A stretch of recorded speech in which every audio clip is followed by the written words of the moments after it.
Consistent and optional training equals inconsistent and optional results, right? Yesterday I told you during behavioral standards that it's so important to tell people what your expectations are. Teach them what they need to know.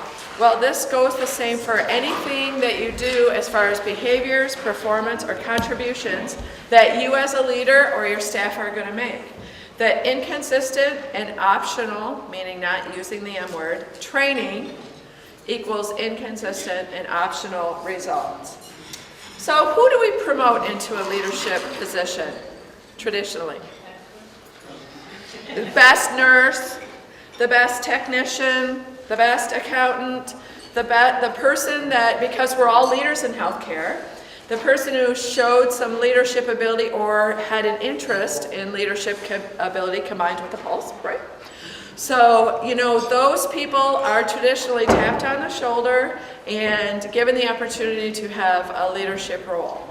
But then what usually, unfortunately, happens is because for years and years and years in our profession, we have not recognized that leadership in itself is a skill set, that we don't teach the skill set.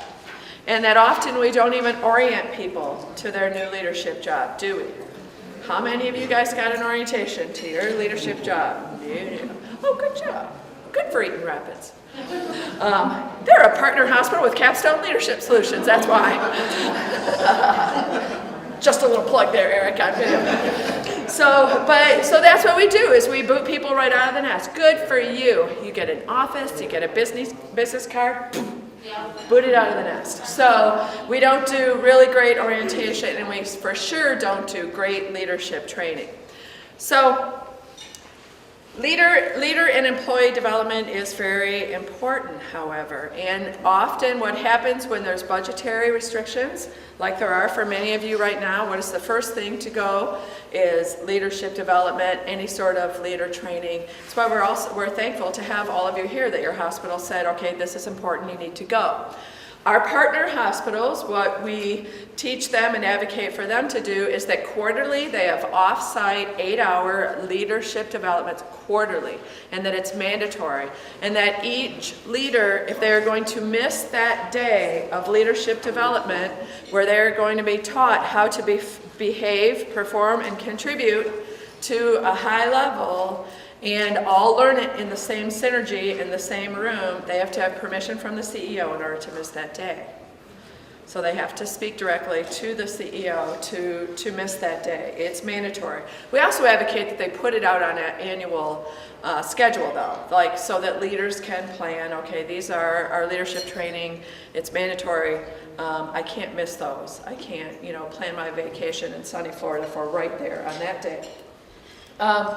So now what often the people that we work with will say to us is, oh my God, that's going to be really, really, really expensive.